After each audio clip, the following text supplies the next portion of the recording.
So with Portia, what she says about Angela's husband, sometimes we forget about people and their ways. When they leave, we build them up in our minds as wonderful people. And we forget that, yes, they make good TV, but there's also other sides to them. And make it make sense, because Portia's mad at Drew for filming with Dennis, yet she's speaking about fucking Angela's husband. Gotta love Angela. In her confessional, she goes, if Portia says she's gonna fuck your husband, believe her. She's done it before. I cracked up.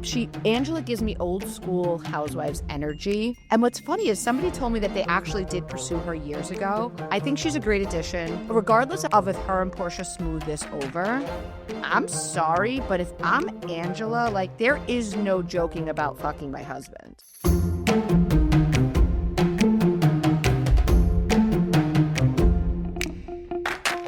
Welcome to Cocktails and Gossip, the podcast where we drink cocktails, but you better believe we're going to spill the tea. We chat reality TV, celebrity blinds, and the hottest tea from BravoandCocktails.com. And as always, it's all alleged and just for fun. We do not verify our blinds. I'm B. And I'm Amanda. Let's get into this week's tea.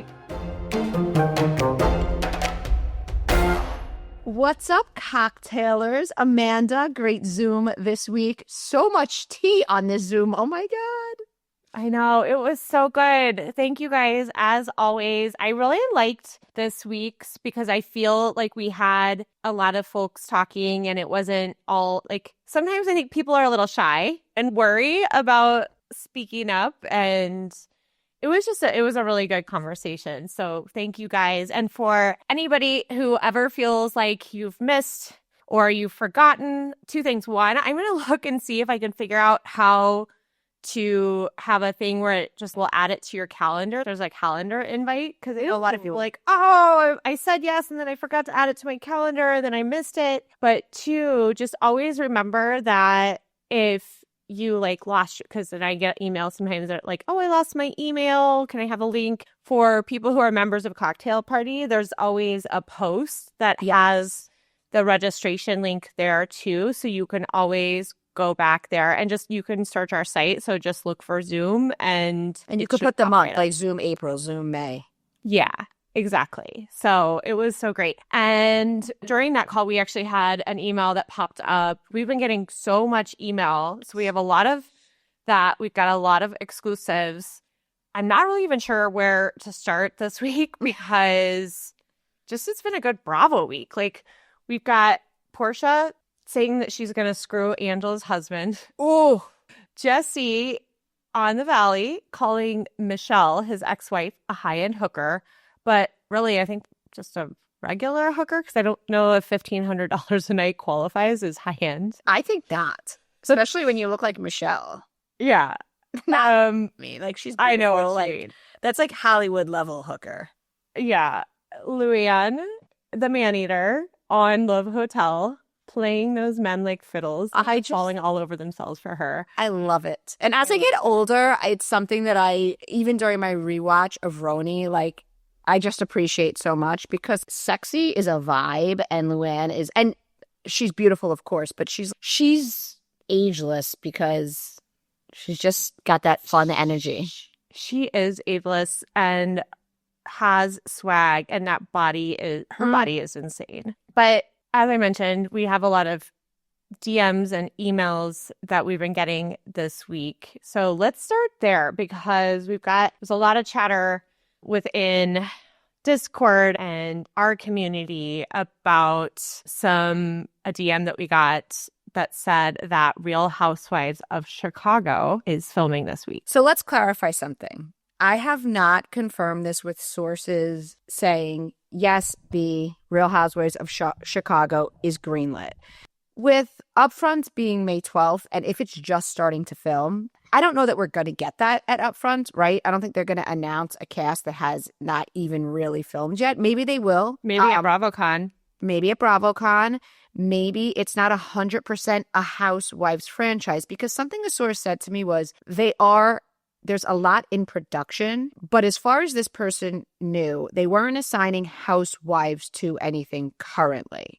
So as an example, and this is an exclusive, we mentioned it. I think we mentioned it on the Zoom. I was told that, actually, maybe I was just told yesterday, that the Rhode Island thing is going to, quote unquote, look like Secret Lives of Mormon Wives. So I don't know if that necessarily means Mormons, because I don't think Rhode Island, I don't think Mormon. No. It But it could could mean Hulu. Oh, it could mean Hulu. It could, okay, that's a great point. I also, my mind went to more, I don't know, like maybe something centered around religion. I don't know. So it's not, so in other words, there are casts of women filming, and we know they filmed in Rhode Island. And I believe that this is happening in Chicago. And I believe that it's something that's going to go somewhere. And the reason I believe that is because I was given specific names from people not connected to each other. So we are told Chicago, or did you say it was the west suburb? If you guys remember, we had heard some things about Hinsdale, and Hinsdale is a western suburb. A year or so ago, we had heard a little bit about Winnetka, which is a northern suburb. And guys, Winnetka's name is not in it. It's Hinsdale, Yeah. Highland Park, and Chicago, like proper. And you guys remember too, like the way that a lot of these shows are filmed, or like even start, is a production company starts with them, and they're not necessarily attached to a network. Right. Or so that's the way some of these shows do start. And they end up being a Bravo show or a housewife show sometimes. And sometimes I think a lot of people are probably paying a lot of attention to Secret Lives of Mormon Wives and the success that show has happened. Say, okay, there's lots of room for juicy reality TV that's not necessarily a Bravo show.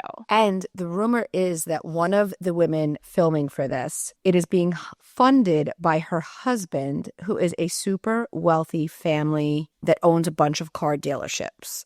I also hear a fairly well-known rapper's wife is filming. A fairly well-known rock star's wife is filming. One of those may be an ex-wife, guys. I forget. No, I think they're both wives. So when I heard that this car dealership husband, the person also said that he had cheated, so maybe he's making it up to his wife by funding a reality show. We remember all the rumors that Stephanie Holman's husband, this is from Dallas, the initial production, the sizzle reel, was funded by Travis. That was always a rumor that never seemed to go away. One of the other women filming was Miss Illinois at some point, married to a retired NBA player. Then you have a woman who her and her husband are both lawyers. And you have a socialite living in Hinsdale, which is, as Amanda said, the western suburb of Chicago. So guys, cocktailers, if you live in the north and west suburbs, keep your eyes out. Let us know what you're hearing. I did reach out to the people who originally sent me names, and they took a couple of names off. They confirmed a couple. So let's see. That sounds like some solid. Something's happening, yes. I think it's solid. Like, this is not like the wild goose chase like Winnetka was when we first heard.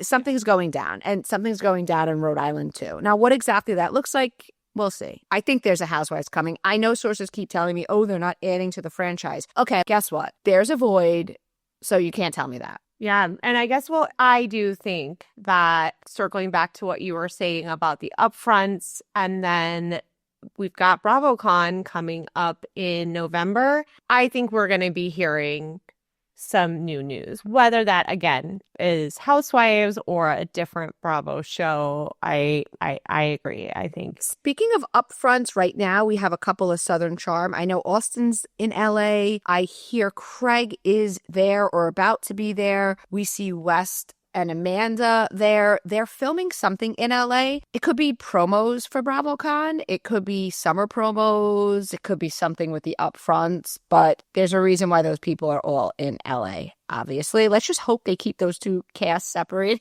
Yes. Yeah. The two shall not cross. What if, I think I talked about this on the pod, I used to love those Summer by Bravo promos, like the one with Andy, the ringleader. What if they're shooting something like that? It would be amazing. With Summer House versus Southern Charm. Ooh, what if he did a West Side Story dance fight? Oh my God, how amazing would that be? I could see it. I could totally see West 100% getting down with that. 100 with his candle and his pajamas. And to think that guy still gets laid. And frequently. And we happen to know, shout out to our hot cocktailer, that he gets laid by really hot chicks, which obviously we know because of Ciara. But like, Also, our listen, you know what? We've never met him, so we can't say. Maybe he's one of these people that you meet and is just magnetic. It's got to be. I don't know. That would be great. Let's put it out there in the universe that we're getting a summer. We're getting a West Side Story Summer by Bravo promo, Southern Charm, and They're like snapping. Yes. And then we get the new VPR and the Valley. Oh, it would be so good. Okay, so I have been really interested to talk to you about this. On the Valley, we see Jax head off to rehab, which you guys all knew happened. What I've been really excited to talk to you about is, okay, now we have had this latest episode where essentially he goes off and he's not on the rest of the episode. Do we find that Jax is necessary to the show, to the Valley? He's not. There is still this. The episode did not miss a beat without Jax being there. Luke, I completely agree. And don't you feel like it was almost better without his just awful energy? Yes. Trigger. He is. I hope he gets help. I know everyone says that and it sounds so trite, but like, I really do. Yeah. For everyone involved. Completely agree. And so this episode, Luke goes over to Danny's house and Danny casually whispers to him that, like, cameras are there, dude. Like, you could whisper it, but we still hear it, that Jesse said in the boys' group chat that Michelle sleeps with billionaires for $1,500 a night. Okay. In a confessional, Danny also says, listen, what happens in the boys' chat stays in the boys' chat until you have Luke on your couch and production in the room and it's recorded. Right. Of course, Luke runs home, tells Kristen. Kristen says, I'm sure Kristen said, you better bring this to the show. Luke's, yes, ma'am. We see Luke tell Brittany. So obviously, Brittany has to tell Michelle. So they're at Dave and Buster's. Brittany calls Michelle and Nia over. And we see Brittany tell Michelle. Michelle gets rightfully upset. They call Danny over. A lot of the cocktailers were like DMing me, like, why didn't Nia warn Danny? Don't you think that they all probably knew this was going to come up at the party and nobody was really surprised?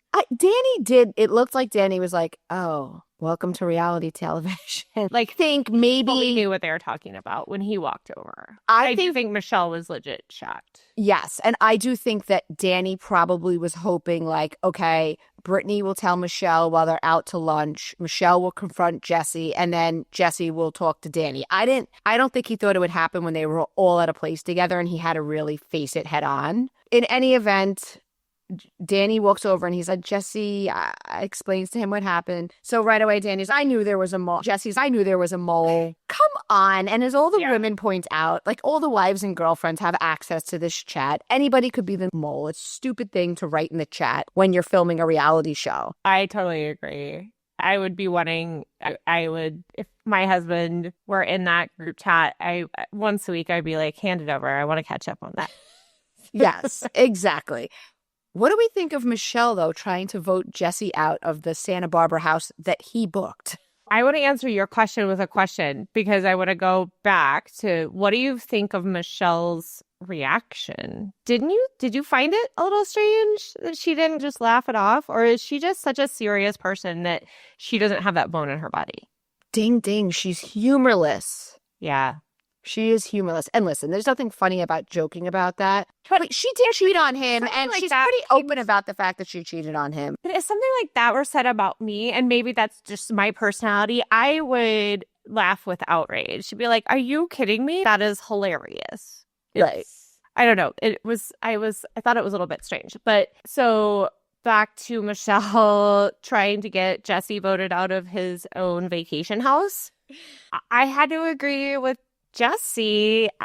It was super immature behavior. And I honestly thought it was like a bit that Michelle was doing until she actually started crying after Jasmine and Nia both said, no, I don't think we're going to vote him out. I found her crying manipulative.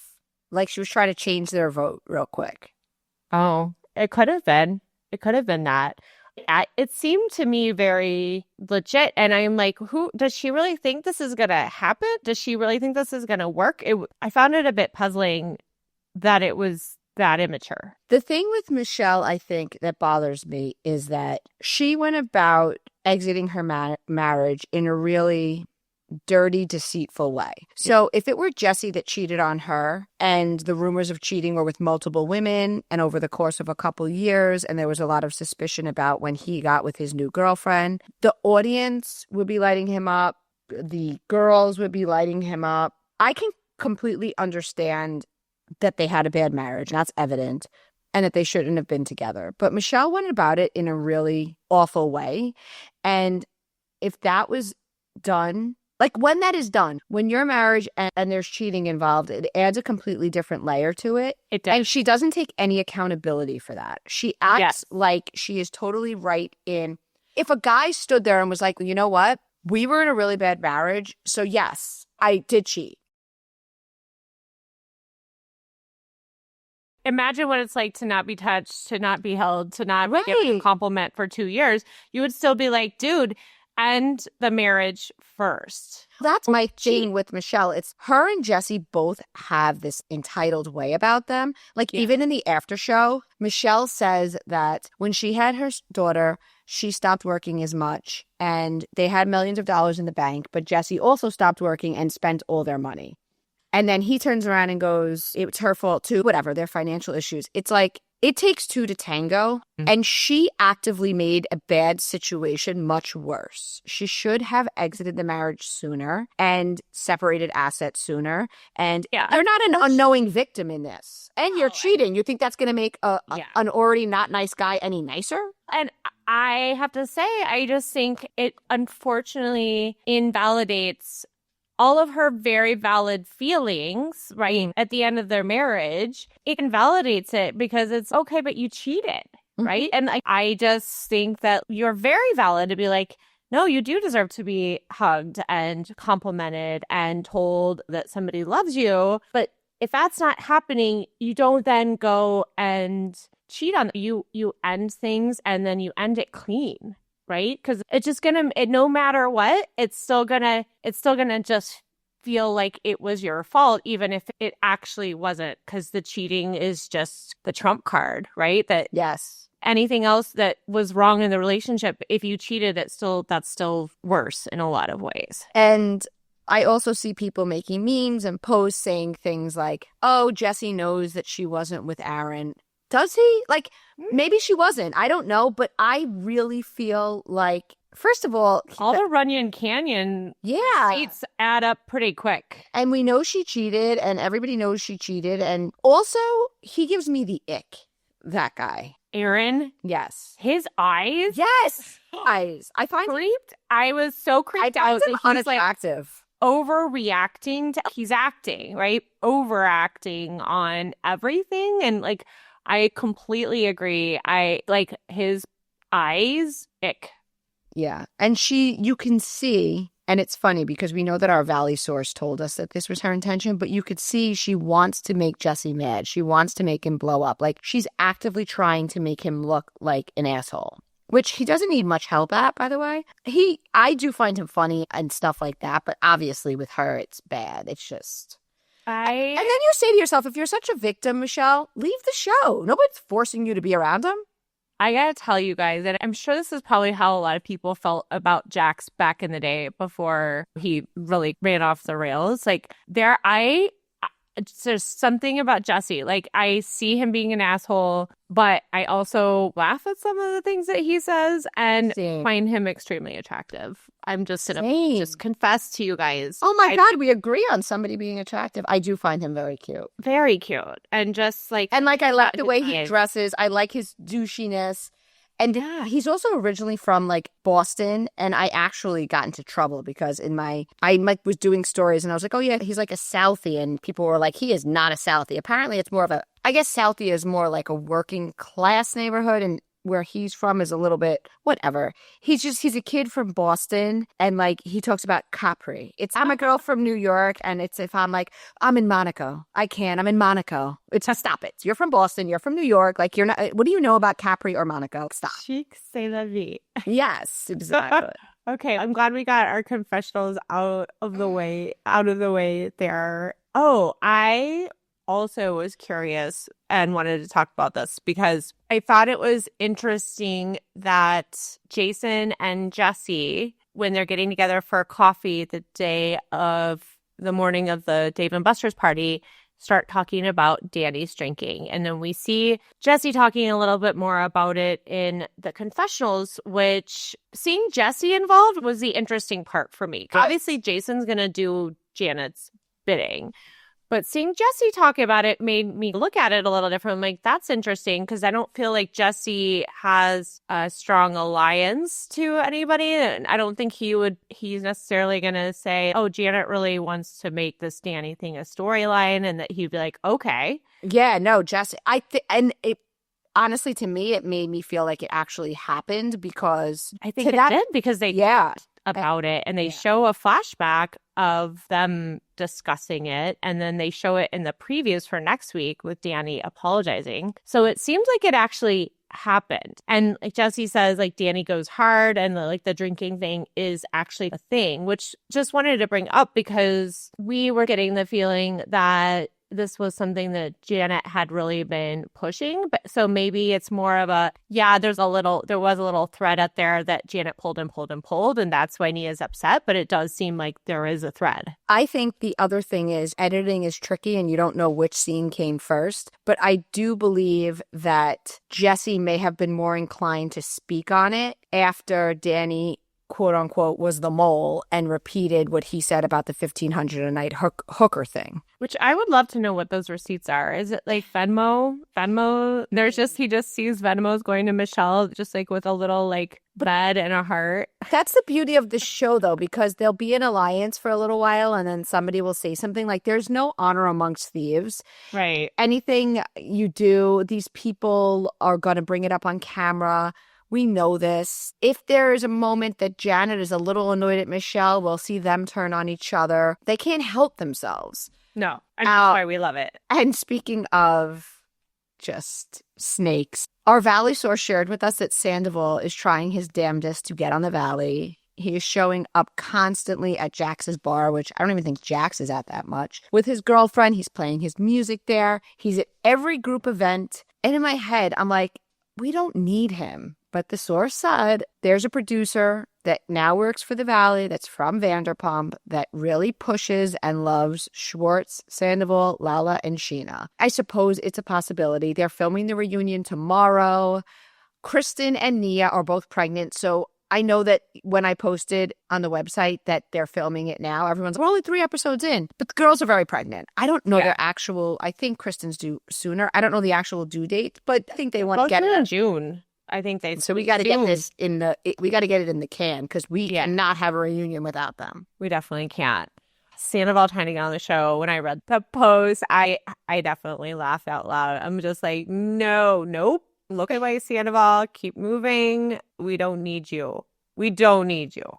No. I could see there being something with Schwartz, Sandoval, Lala, Sheena on their own. Get them their own show because I'm enjoying the Valley the way that it is. Agreed. Okay, so we talked a little bit about Atlanta at the very top of the show. Let's go back there because Portia's birthday trip in Nashville was wrapping back up. We see Drew finally show up. She had to go to Dennis's club the night before. And Portia pretty graciously, I think, greeted her. But then they do go their separate ways. So there's the two groups. One goes to whiskey tasting. One goes to the Coyote Ugly Bar, which you guys will all remember the movie where people dance on the bar, which I was just so curious what the dress code. What? It was like S&M country. It was weird. I'm watching it with my husband and I was like, what even is this outfit? It was like literally like S&M. Kelly's outfit. Lingerie. Kelly's tatas. She is such a little itty bitty thing with these humongous fake boobies. They make Britney's boobies look modest. That ain't it, Kelly. I think she's the cutest little thing. Yes. That outfit was just like... And I don't want to body shame at all, but in her case, it's implants. And you need a bigger frame. And I love big boobs. I think they look beautiful. But on a little girl like her. Like, I think she's really little in person. I think she's probably like 4'11" or something. Yeah. She's a tiny little thing, and she's so cute. And then I don't think I really noticed how big they were. Yeah. It was a lot. It was a lot. Even if she were much taller, I was not into the outfit, period. That whole dress code I thought was It just screamed ashless chaps. Yep. It was like, I guess we never saw her backside. like, yeah, the whole thing. It was like ashless tits, ashless chaps. Yeah. Oh, it's too funny. So they all get into the booze a little bit that day to the point where Brittany... Well, they're doing like shots of tequila and then they're at a whiskey tasting like at noon. So you know this is not going to go anywhere good. Yeah, Britt is literally falling asleep in the van on the... And again, I have no room to talk. We all know I was denied buying boots in Nashville. I get it. It happens to the best of us, guys. I did not have assless chaps. You did not show your ass in Nashville? Sure. I may have actually, but it wasn't my intention. I did go out with my ass out. Oh my God, hilarious.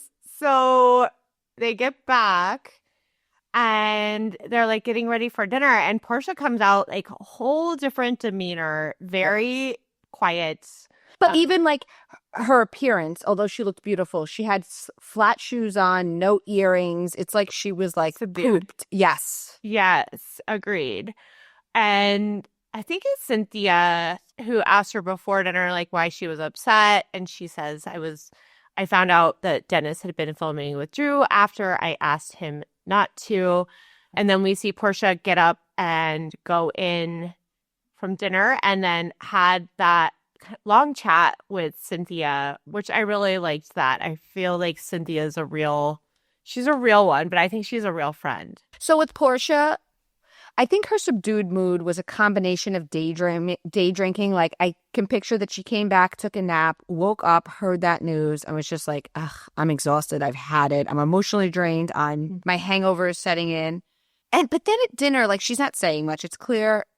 The women are clearly interpreting it as she's pissed off at them, which I don't even know if that was the case. I think she, at that moment, wanted to get home to address this with Dennis and was sitting there in her mind playing it over. So Drew's like instigating, but I'm okay to be here, Portia. And Portia's, you're straight. It's fine. Drew throws a fit, storms out. It doesn't make any sense. It's like Drew goes into scenes. With Ralph, we've seen it. With the women, we've seen it. With how she wants it to go. And regardless of the reaction the other party gives her, she continues on her script. Does that make sense? Yes, I completely agree. Like, she's a great actress that way. I can understand if Portia said something negative. You know what? I don't really want you here. Okay, but she didn't. She was like, it's fine. Clearly, she wasn't in a good mood. She wasn't directing it at Drew or really anybody else. Right. And I will say, to Portia's credit, in her confessional, listen, I'm not saying a word to Drew. She doesn't owe me anything. Dennis is the one who owes me an explanation. He's the one I co-parent with. This is on him. He is the one who made a promise to our family on how we're raising our daughter and everything like that. Yeah, Drew storming off was extra. And also, anytime she leaves, I'm like, bye. Don't come back. Nobody seemed to run after her. Yeah. I'm okay if she just keeps on walking too. Portia, I gotta give it to her. I think she's showing some growth. Until later in the episode. I do think, though, what you were saying about being emotionally exhausted, because I do think the old Portia probably would have still gone in on Drew, but I think we can all identify when you're going through a lot and then something else happens and it's just like the straw that breaks the camel's back in the way that it just feels so emotionally heavy and it's hard to shake yourself out of that. But I think Portia was right to say, no, I don't need to go after Drew for this. I need to save it for Dennis. So after all of that, after Cynthia and Portia have their chat, Portia takes off her lashes. We know that... And she probably should have just gone to bed. It looks like they had a lot of fun. Yes. After the cameras went down. Because we heard some inaudible footage of them hanging by the pool. They must just have... cameras go down, but the mics maybe, or like area mics. Or they had a camera like in the backyard because you weren't getting angles. You were just seeing them all huddled together in a group. Yeah. I think Yeah, it was like, Kelly, it's like a Britt, ring camera. Portia, and Shamia were by the pool. Yeah. And so then we know Angela had gone to bed. She's in her room, overhears them talking about her. AKA she was spying on them. Yeah. It happened. Just think about White Lotus. Yes. It happens. Gets her phone out and records. She says she didn't really pick much up because then she says, you know what, forget it. Screw this. I'm just going to go down there because she says she heard Portia say, talking about Angela, that if Angela doesn't drop this, I'm going to fuck her husband, meaning Angela's husband, Charles. So at dinner, Angela said, we never did get an answer, Portia, on whether or not you stole Simon from his wife.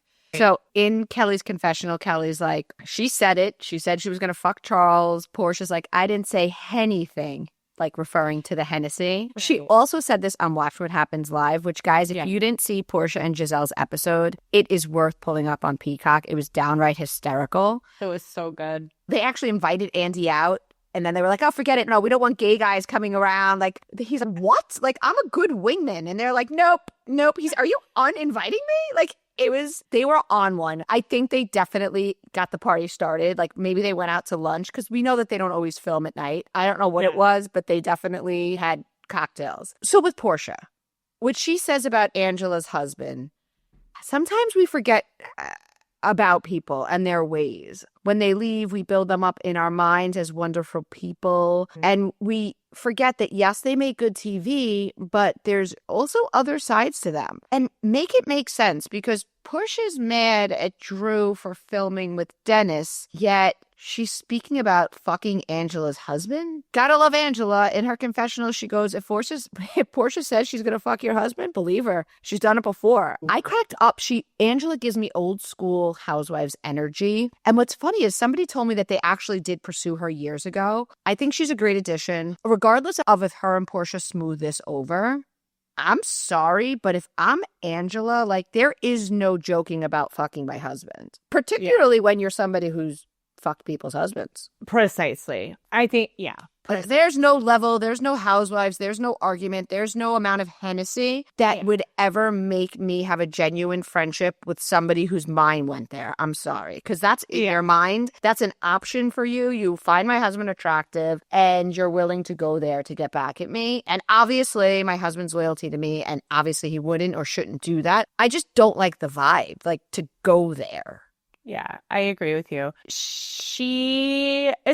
That's not really something that you joke about, and then like you said, especially if you're Portia. I think it's interesting that Angela is, I think, really starting to build some momentum with fans. Yes. One of our cocktailers, shout out to Jarrett on Discord. He said, "Where are the Fangelas at?" And I responded to him. I'm like, oh, I'm not. I think he said she's killing it this season. And I'm enjoying her. I don't know that I'm ever going to be one of those people I absolutely love her, but I think she's making some really good TV. My mind goes to, at the end of that episode, she left on her own. And my mind goes to, okay, who's going to be her ally? Because Drew's a friend to nobody. And I think that's part of the reason with Angela. Like, she aligned herself with somebody who's not favored by the cast, which was a bad move. Right. Very rookie move, which is another thing that kind of gives her old school energy, because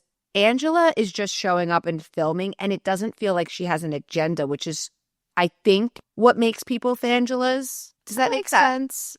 Because Shamia knows what's up. She's friends with Portia so long. She's filmed for so long. Kelly's definitely got her finger on the pulse. And although I'm enjoying both of them, they're playing it. They know who to side with. We're going to see. The tides are turning on Britt. And Britt reminds me so much of Nicki Minaj, by the way. I don't know if it's her makeup or how she does her hair. It's not that her face looks so much like her, but she just reminds me of her. Yeah. But we're going to see the tide turn on Britt, and we see Kelly distance. And from what I hear, it was a fallout over Britt using or taking over her glam, which, Kelly definitely swerved because she knew that she was not going to be well received. So to me, I like the honesty in how Angela's playing it. Like, she's not looking for an ally. She's just showing up. Yeah, I can see it.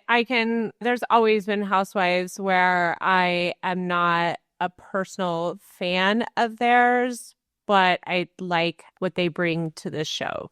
Yes. And I think she's probably going to end up being there for me. Okay, I want to talk about Summer House. So we didn't get to talk much. We just barely talked about it at the very end of our show last week. But we should start with a conversation with Carl and Ciara where he told her that he has a crush on her. Okay, I'm going to be honest. I was really expecting this to be cringe. But, and you guys, this may be an unpopular opinion, but I actually found it really sweet. I think that, first of all, it was a little weird that he talks about not performing at his optimal sexual level. And then was like, by the way, that was cringe. That was cringe. But specifically him telling her how much he likes her, I think it was really sweet. And how he told her, like, not just about her being gorgeous and the attraction, but like the deep level of respect and admiration. And you can really see how she received it. I just thought it was such a nice exchange. I don't think he's the right guy for her, but he's certainly better than some of the other losers she's picked over the years. He would treat her and he would treasure her, which I think is an important thing in a relationship. But the thing with Carl is his lack of ambition. And I don't mean his lack of money, right? I think what Lindsay was saying to him about having all these ideas that don't come to fruition, you're 40 years old. And no, there's not a timeline and it's not a race. But by 40 years old, to have never had a successful career and just keep trying. And yes, he's on a reality show, but he hasn't monetized it as successfully as like somebody like, say, Jesse Solomon has just in 1 year. Right. There's something not attractive about that. And I feel like Ciara does, and she even said it on Watch What Happens Live, I feel like Carl has qualities that she really likes. The fact that he is a genuine person and a good person. And I think if, say, he owned Loverboy, I think she would definitely give him a chance. I think if he had more going for him. Yeah. I am going to build on what you're saying because I agree with you in that he has seemed a bit aimless. There it is. And I agree that is not attractive. I also think that, and this is me completely just guessing about Ciara, but there's this thing about Carl where you don't get the feeling like he gives off protector vibes. Oh. And he's not an alpha. And I think Ciara wants an alpha. I do think Carl seems like he's in a much better place. He does seem to be getting his swagger back because I think he definitely lost it. But I don't know that he's ever going to be alpha vibes. And I just get the feeling that's one of the things that Ciara would look for. I can't wait for the day when we find out who Ciara ends up with in life because it's got to be I agree with you. I imagine a man chiseled out of stone. Well, that's what she should be with. She should be with a major league athlete. Major league, you hear me? Like, she should be with a guy on the level of Jalen Hurt. And I don't mean to sound shallow, but I don't know that I've ever seen a woman as gorgeous as her. And that's saying a lot because there's a lot of gorgeous women on this network. What I say about Ciara, because a lot of people in my DMs are like, she's not that interesting. Ciara is somebody I would want as a friend. Ciara is a deeply good person. She's a nurse. That's a calling to me. Like, she respects boundaries. She's a very loyal person. She's a person that you can trust. It doesn't always make the best reality television star. Like, she wouldn't have the time of day for not one person on the cast of The Valley because they are morally corrupt.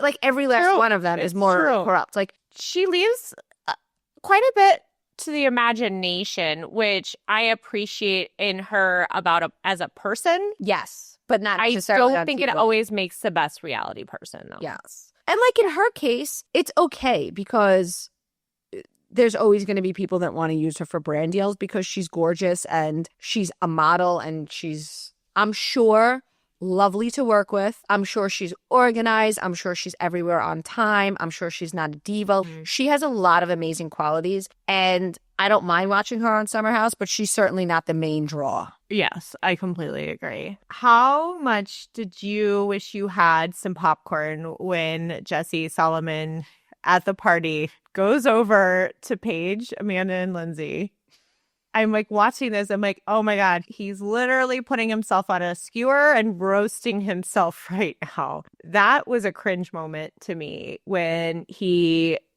is talking to them and tries to spin everything back on them, says they're taking the worst things that he has said and then going and telling Lexi about them. He was so obviously scared and intimidated to even approach them. And Paige said it perfectly. Dude, you said these things, we repeated them. If you don't say them, we can't say them. They pretty much verbatim said what he said. It's out there now. We're going to talk about it. Whatever that looks like, deal with it. Don't say it. If he wasn't touching anybody, I like when he was like, what are you talking about? I wasn't touching anybody. And they flashed to him humping Ciara the entire weekend. It was, and he just stood there. I was going to get him a He had such an easy first season. Like he was just the tall singing fool and everybody liked him and he didn't have any conflict. And he does not know what to do now. And then when nail in the coffin when he says to Ciara that a few weeks ago when he told her he wished he would have tried to date her last summer, that he only said it because he was trying to make her feel better about the West situation. Is he okay? Did he not realize he was going to get lit up? Who is he? Honestly, I found Jesse funny the first season. Yeah. But he a little too big for his britches. Does he think he's Madonna? You are a second season Summer House guy. Slow your roll, Mr. Solomon. I couldn't agree more. I really do wonder who the real Jesse Solomon is. Was it the last season, the sweet, endearing guy who was a little bit goofy but still had swag? Or is it this manipulative, I don't know the other word I was going to look for, but I think he cares a whole lot about what people think. Boy. I think, listen, I got a lot of messages over the summer during filming that said that he really liked Lexi because she had a lot of Instagram followers. He is 100% an influencer now. He no longer works in finance in any capacity. Right. We know that he has a very high ask for appearances starting at $25,000. He cares very much what the audience thinks, what we all think. He cares very much what Amanda, Paige, and Ciara think because he wants to make it like they're best friends. He's like piggybacking on them. They're my friends. They know a lot of people in Manhattan. They have a lot of connections. They have a lot of power with brands.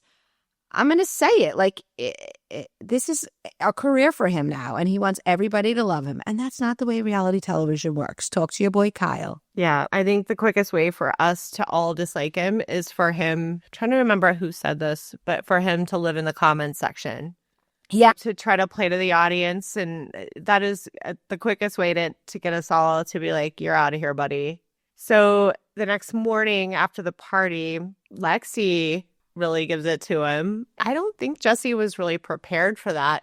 She says, no, I don't want to go off and talk to you. Let's all sit down for breakfast and let's have the whole house there to be present because you told all of them one thing and then you said something different to me and it has really affected my ability to connect with the other girls in the house. But I do see her point. Yeah. Jesse was like, oh, she's cute. She's got a lot of Instagram followers. I'm going to date her. And then behind her back was like, oh my God, she's so obsessed with me. She's so jealous. She's so everything. He really saw it as, okay, the guys are going to be on the guy's side. And he really saw it as the girls are all my friends. Lexi just got here. I have one season on her. They're all my friends. And I'm just going to make it so that he really saw it like he could do what he wanted and they wouldn't repeat it because their loyalty was to him. And in the process, I don't believe his intention was this, but certainly he didn't give her a thought because in the process, he did make her seem like a weirdo, attached, whatever. Yeah. And, you can't talk to Ciara. You can't this with Ciara. So I think the girls be like, really? Ciara's not the one doing anything to him. Like Ciara's respecting their relationship. So I don't know if his intent was malice towards Lexi.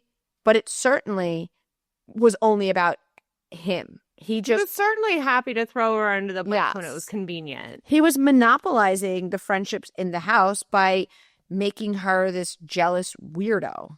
Yeah. When meantime, and we heard it, And the cameras were like behind the truck when he said the stuff about West. He's trying to spin that. No, you were legitimately jealous that night. You were very drunk and you were jealous. You thought she was being flirty with West, which was delusional. But when we're drunk, we can all be a little delusional, especially in a new relationship. And he's trying to be like, no, I was just making a comparison to how you were. No, you weren't. You were jealous. Yeah. Yeah. I actually really respected West for speaking up honestly about that too, instead of just keeping his mouth closed, which is what a lot of guys would do. Although I feel like he spoke up more in the confessional. Yeah, he did. And then we see them in the city and she's made her mind up. She's like, we're done. We're not a match. And again, he looks upset, but it seems like he wants to smooth this over so that the optics are okay. So that even if they end, it's not like about this that they're ending. Because he doesn't want to mess up his own image. It's all about him. And I want to be clear. All on his own. Yes. And I don't think that Jesse's a terrible, awful person. I just think that he's a little bit of a spoiled brat and he's used to getting a lot of girls and the attention has come easy to him. And especially after a season on there, he just got used to all the girls thinking he's funny and the girls in the house and liking him. And he doesn't realize that there's smart girls who are going to pick up. And when they had the conversation with Lexi, they were like, whoa, wait, he really has been doing her dirty. And I loved that Gabby and Lindsay, I loved that they like had her back. Yeah. Yeah. And that Lindsay was like, look, like just give her the words of affirmation that like, yes, I hear what you're saying and I understand how you feel. Like I love peak Lindsay, pregnant, watching her calmly be the voice of reason during that breakfast fight. It's so much growth. And then Carl walking in, like, just use affirmation. And he must have been like, I wish he was this reasonable with me. But something about Lindsay just does seem so happy and at peace. And it's really, I'm really happy for her. I agree. Okay, I wanted to ask you something. Go ahead. Are we going to discuss Amanda and Kyle's date in the city? Oh, we should. By the way, I love the New York stuff. I've said this before. I wish we saw more of the New York, city stuff. I love it. But again, Amanda, like the disconnect. So he tells her he's getting tested for infertility and like kind of expresses he's nervous. And with some excitement, she's, wait, do you think you might be infertile? Because that's fine. And he looks shocked. Yeah. And she wouldn't be the worst thing. She shares that she's been thinking about a year whether or not she even wants to have kids. And Kyle's like, wait, I thought this was a matter of when, not if. And I'm just not sure if I can take care of another thing. I'm focused on my mental health. It's not like you're begging for kids. The fact that she's been thinking about this for a year and it clearly has not been a conversation among them. And then Ciara last night on Watch What Happens Live when Andy asked, Ciara's, I think it's for the best. He's in the club till 5 a.m. And she also said they were playing a skit. Is he an effing weirdo? And she said, yeah, Kyle's an effing weirdo for DJing and staying out all night. Good for Amanda. She's prioritizing her mental health. She is prioritizing her career. But Kyle wants kids. I do think Amanda's had we know Amanda has had real mental health issues. There's no question of that. I do think, though, that many people, when they experience depression, have also real physical effects as well, like issues with energy, getting through daily life, even getting just out of bed.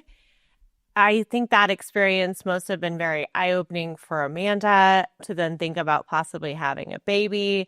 I just also wonder if a big part of her gut is saying, like, maybe not now or maybe not with him, because his actions, while his words say I want kids, his actions are not saying that. Yeah. I guess what I'm struggling with is it is completely fine to change your mind. I just wonder, is she like, I love Kyle, so I'm going to make this marriage work, but I can't add a kid to it because he's too much work as it is, and that'll put me over the edge. I guess that's where my mind is going. Yeah. Yeah. Because it is, And if your husband is out DJing at a party at 3 a.m, he's certainly not going to be home with you if the baby's crying at 3 a.m, or the baby is, I know you've had to deal with it. I've had to deal with it, having to take a sick child to the emergency room in the night because of croup or RSV. It's hard to look at somebody who's out and doing these things as, it's hard to take him seriously that he really wants kids when he's picked up another career that involves him staying out late at night. Absolutely. Absolutely. I don't know how this marriage works, lasts, whatever. That's just my feeling. Yeah, I agree. Before we wrap up, I've been wanting to ask you about this. I read an article this week that says that the Beverly Hills cast will undergo some big changes and that a main cast member will be let go and that it will be shocking who it is. But I know a good source told you that Beverly Hills starts filming later in May. This month. Yeah. So we had heard that Erica may have been threatened with a demotion. Yes. My latest intel, and again, I want to remind everybody that Dorit was basically fired and then all of a sudden she was back. Yeah. They are currently if they're starting filming at the end of May, whatever we're hearing right now is happening and changing. Right. So I'm not firm with anything except, number one, I believe that the threat was made to Erica. I don't think it necessarily means she was demoted, but I do believe the threat was made. Number two, if there's a shocking firing happening, like, they're not firing Kyle, if that's what we're getting at. They're not letting go of Dorit, not with her and PK having this. He's out there kissing. She just filed for divorce last week, finally. And nobody else would shock me. So is it possible that somebody is let go? Certainly. Although my source says that they hear everybody's back. And obviously they got to add somebody. Would it be shocking if they freed up $1 million and fired Kyle and brought on a big Hollywood name? That would be shocking. I don't anticipate that happening. And that's a blind saying a shocking firing. Like, if Sutton's not there next year, that's not shocking. He's cycled out. Like, these things happen. Shocking is when you axe an OG. Shocking was when Vicky wasn't asked back. That's shocking. Yes. So when you want to make a blind about shocking, you're throwing spaghetti at a wall, OK Magazine, who, by the way, has taken stuff from our website, time-stamped hours to days after we posted it, and it's public stuff, so it's not like they're taking cocktail, but they don't credit, so I feel fine calling them out. Don't take our shit and not credit us, because we are updating the website for timestamp, so be warned. Not to sound like an asshole, but I don't care. Listen, the reality is this. We credit people, and we expect proper credit. I shared something from Dumois yesterday that I didn't, when I shared the Dorit and PK picture. I could have easily screenshotted the picture. Dumois does not water stamp their pictures, but I don't do that because I like to have integrity. And that's why I'm not blocked by Dumois, and that's why there's a respect amongst myself and other big creators and bloggers, is because we give what we get. OK Magazine, you've been put on warning. And anybody else who wants to, I don't care. You know what? You and I work very hard, and I don't give a shit. We do. And I'm not going to tolerate nonsense. OK Magazine can throw as much spaghetti at the wall as they want, but they don't got shit. They don't got any hot sources. They got bravoandcocktails.com and a cocktail subscription, and you've been put on warning. I'm serious. Don't call for me. I guess I send for you, OK Magazine. Yeah, guy, we do really have these conversations offline. The reason I'm laughing is that we're ending the pod on this. Well, because it's annoying, and I mostly ignore it. Listen, when creators steal my stuff and post it, I don't say anything because I'm not talk me off the ledge. Yeah, because I'm not gonna go there. I'm not gonna make you pick your battles. Okay, OK Magazine is a large publication. Don't fuck with me and my intellectual property. Our intellectual property. Yeah. Thank you and good night. I need to hurry and get off this pod so I can run and make that timestamp thing happen on the site because we haven't done it yet. We literally just talked about it today, but it's going to happen. Thank you guys we also, on that topic, just appreciate how much the people in our community will say, hey, did you guys see this? I can't believe they didn't credit you. And we'll see people comment. That's the thing. The thing about it is people always know where it was posted first. Okay. People know. We love you guys. And this is obviously directed at people who don't properly credit. But our site has a couple of million hits a month. So people are seeing our stuff. So when you take something that is not anywhere else and don't say, and listen, shout out to Reality Tea, Reality Blurb, and all of the many Us Weekly people and all of the many other publications who TMZ has credited us, who take our stuff and cite us. Yeah.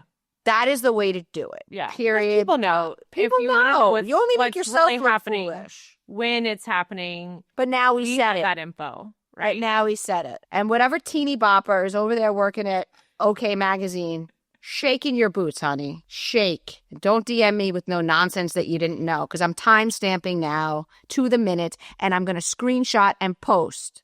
That's how it's going down. Everybody's been warned. You're going to make me do it. It's going to add hours to my day. I'm going to have to start waking up at 3 a.m. instead of 4:30, but it's going to happen, Amanda. Believe her, ladies and gentlemen and cocktailers. Listen, it's all fair. Gosh, you want to go, we can go. I try to play nice. And I didn't even DM them because I don't know which teeny bopper is running their social media for $14 an hour this week, but I'm not having it. It is true though, guys. Like they literally used our stuff word. And first of all, Amanda's the one who saw it, and Amanda was like annoyed. And then of course, when Amanda's annoyed, I realize that I should be mad, and I take it to like here. Yeah. We love you guys. Don't mess with me. Till next time. Bye, guys.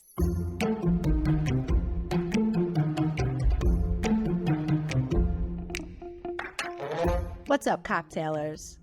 We want to thank you, as always, for listening to Cocktails and Gossip. Because of you, we've hit some amazing milestones, had some hilarious conversations, and have grown a truly amazing community. If you haven't already followed our podcast, hit the follow button in the top right of your Apple Podcast player, the follow button under the show logo on Spotify, or the subscribe button on Google Podcasts.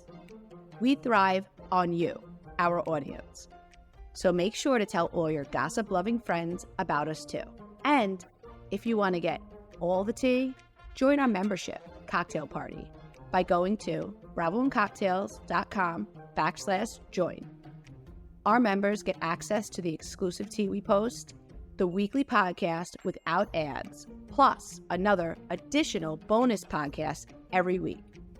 And of course, members also get to join us on our monthly live cocktail party Zoom, where we talk about the latest tea and even share tea that's just too hot to put in writing.